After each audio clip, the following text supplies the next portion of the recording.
പ്രിയപ്പെട്ട സഹോദര, അവളൊരച്ഛൻ്റെയും അമ്മയുടെയും രാജകുമാരിയാണ്. ഒരച്ഛനും അമ്മയും പൊന്നുപോലെ വളർത്തിക്കൊണ്ടുവന്ന മകളാണ്. നിന്റെ വീട്ടിലേക്കെത്തുമ്പോൾ അവൾക്കറിയാത്ത വീട്, അറിയാത്ത സാഹചര്യങ്ങൾ, പരിചയമില്ലാത്ത ആളുകൾ, ശീലിച്ചിട്ടില്ലാത്ത സംസ്കാരങ്ങൾ എല്ലാമുണ്ട്. പക്ഷെ അതൊക്കെ സഹിച്ച് അവൾ ആ വീട്ടിൽ താമസിക്കും. ആ വീട്ടിൽ അവൾ ജീവിക്കും, നിൻ്റെ കൂടെ, നിൻ്റെ സംരക്ഷണത്തിൽ, നിൻ്റെ സ്നേഹത്തിൽ, നിൻ്റെ പരിചരണത്തിൽ.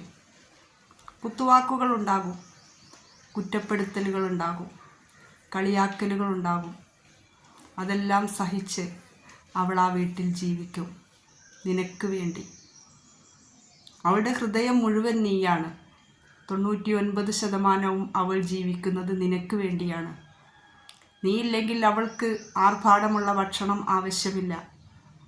നീ കാണാനില്ലെങ്കിൽ അവൾക്ക് സുന്ദരമായ വസ്ത്രങ്ങളും ആവശ്യമില്ല. നിന്റെ കൂടെയാണ് അവൾ ഏറ്റവും സന്തോഷകരമായിട്ട് യാത്ര ചെയ്യുന്നത്. നിന്റെ മക്കളെ പെറ്റുപോറ്റുന്നവളാണ്.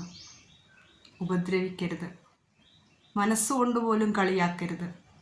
അവളുടെ സൗന്ദര്യമല്ല, സമ്പത്തല്ല, അവളുടെ വിദ്യാഭ്യാസ യോഗ്യതയല്ല, മറിച്ച് നിന്നെ സ്നേഹിക്കുന്ന, നിന്നെ ആരാധിക്കുന്ന, നിനക്ക് വേണ്ടി മാത്രം ജീവിക്കുന്ന ഒരു പെൺകുട്ടിയാണവൾ.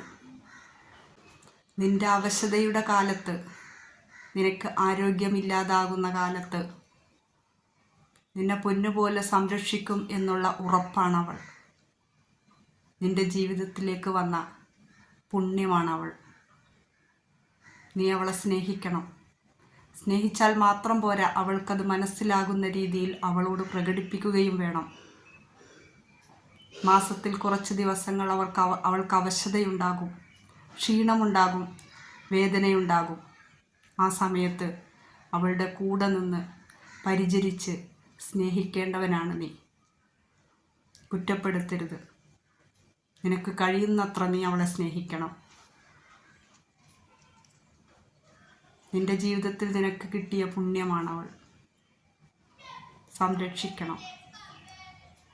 ഒരു കഴുകക്കുഞ്ഞിനും വിട്ടുകൊടുക്കാതെ പൊന്നുപോലെ സംരക്ഷിക്കണം. ഇഷ്ടപ്പെട്ടെങ്കിൽ ചാനൽ സബ്സ്ക്രൈബ് ചെയ്യണം, കമൻറ്റ് ചെയ്യണം. Thank you.